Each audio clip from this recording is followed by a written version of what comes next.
जिस वक्त आप ये खबर देख रहे हैं उस समय वक्त बहुत तेजी से रेत की तरह हाथों से फिसलता जा रहा है।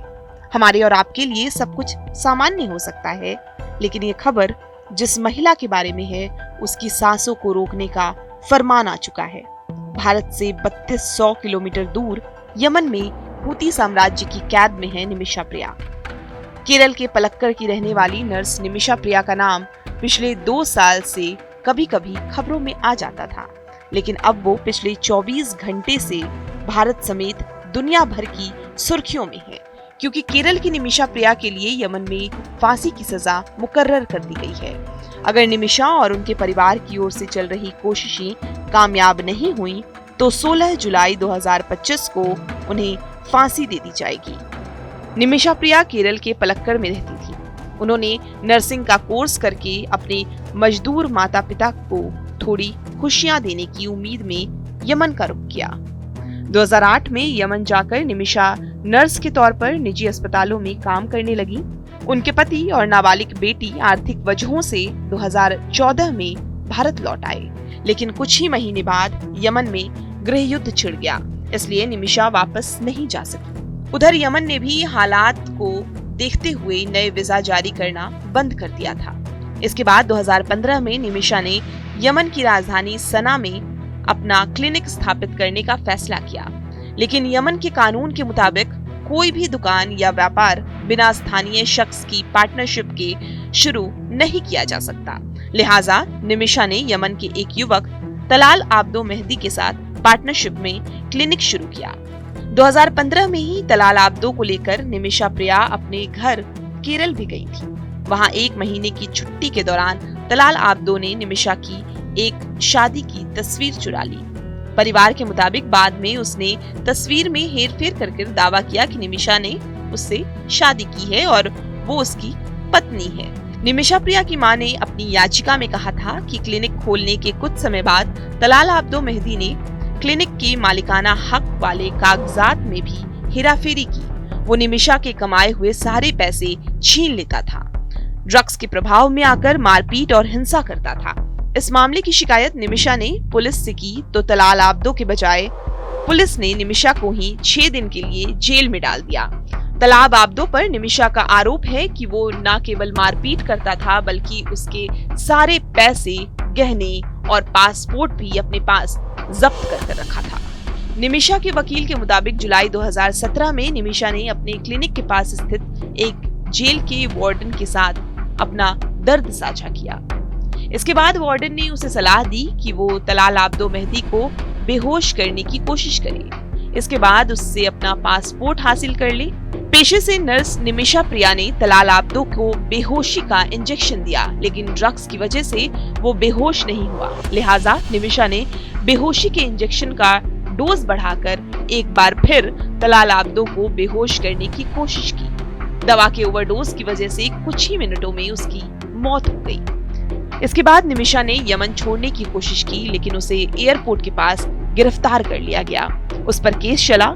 नवंबर 2023 को यमन की सर्वोच्च न्यायिक परिषद ने सजा को बरकरार रखा था। 30 दिसंबर 2024 को यमन के राष्ट्रपति रशद अल अलीमी ने भी निमिषा प्रिया के खिलाफ मौत की सजा को मंजूरी दी थी।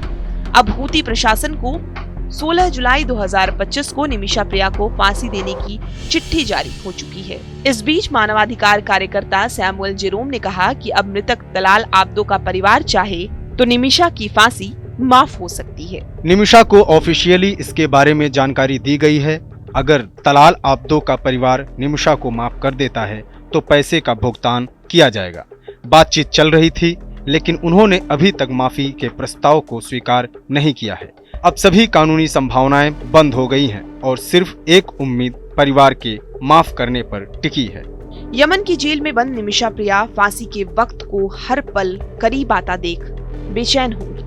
वहीं उनकी मां ने सेव निमिषा प्रिया एक्शन काउंसिल के सहयोग से क्राउड फंडिंग जुटाई है। उनका कहना है कि वो अपनी बेटी को बचाने के लिए मृतक तलाल आब्दो के परिवार को 10 लाख अमेरिकी डॉलर देने को तैयार है। विक्टिम के परिवार को निमिषा प्रिया की ओर से 10 लाख अमेरिकी डॉलर की सहायता की पेशकश की गई है। सेव निमिषा प्रिया एक्शन काउंसिल दल ने निमिषा की मां प्रेमा कुमारी की ओर से निमिषा को बचाने के लिए ये रकम ऑफर की है। अभी तक तलाल आब्दो यानी पीड़ित परिवार ने ऑफर स्वीकार नहीं किया है। अगर वो ऑफर स्वीकार कर लेते हैं तो निमिषा की फांसी माफ हो जाएगी। सवाल ये है कि गैर इरादतन हत्या के इस मामले में निमिषा के परिवार ने तलाल आब्दो के परिवार को जो ब्लड मनी का ऑफर दिया है वो क्या है।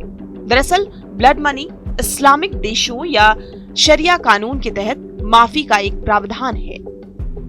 ब्लड मनी का मतलब है पीड़ित को आर्थिक मुआवजा। पीड़ित परिवार को दोषी मुआवजे का ऑफर दिया जाता है। गैर इरादतन हत्या के मामलों में ब्लड मनी दिया जाता है। ऐसे मामलों में मौत की सजा एक शर्त के साथ तय होती है। अगर पीड़ित परिवार चाहे तो दोषी को माफ कर सकता है। दोषी की ओर से पीड़ित परिवार को रकम ऑफर की जाती है। पीड़ित परिवार ब्लड मनी स्वीकार कर ले तो सजा माफ हो जाती है। शरिया या इस्लामिक कानून वाले देशों में ब्लड मनी चलता है। शरिया के मुताबिक अपराध में पीड़ितों को राय देने का अधिकार है। खास तौर पर हत्या के मामलों में पीड़ित परिवार की राय अहम होती है। पीड़ित परिवार की ओर से रकम के बदले माफी को दिया प्रथा भी कहते हैं। इस बीच विदेश मंत्रालय ने निमिषा प्रिया को फांसी से बचाने के लिए अपनी कोशिशों की बात दोहराई है। विदेश मंत्रालय के प्रवक्ता रणधीर जायसवाल ने कहा कि हम घटनाक्रम पर करीब से नजर रख रहे हैं। हम यमन में सुश्री निमिषा प्रिया को सुनाई गई सजा से अवगत हैं। हम समझते हैं कि निमिषा प्रिया का परिवार प्रासंगिक विकल्प तलाश रहा है। सरकार इस मामले में हर संभव मदद कर रही है। हालांकि यमन के साथ कूटनीतिक स्तर पर ज्यादा कुछ होने की उम्मीद इसलिए नहीं है क्योंकि यमन के सना में हूती प्रशासन का राज है और विद्रोही संगठन होने की वजह से हूती के साथ भारत के राजनयिक रिश्ते नहीं हैं। फिर भी विदेश मंत्रालय अपने स्तर पर निमिषा से जुड़े पक्ष के साथ संपर्क में है। एक तरफ निमिषा अपनी तेजी से सिमटती हुई सांसों के साथ यमन की जेल में है, जहां फांसी की घड़ियां उनके करीब आ रही हैं। वहीं दूसरी तरफ सेव निमिषा प्रिया काउंसिल और उनके परिवार के लोग उन्हें बचाने के लिए ब्लड मनी का ऑफर स्वीकारने की प्रार्थना कर रहे हैं। इन सब के बीच यमन के सना में हूती प्रशासन ने जेलर के पास निमिषा प्रिया को 16 जुलाई को फांसी पर लटकाने का फरमान भेज दिया है। हमें उम्मीद है कि निमिषा की फांसी माफ होगी क्योंकि उनका अपराध एक ऐसे शख्स के खिलाफ था जो पैसे के लिए उन्हें प्रताड़ित करता था और अब तो उनका परिवार इतना पैसा दे रहा है कि तलाल आब्दो मेहंदी का पूरा परिवार पूरी जिंदगी बैठकर खा सकता है।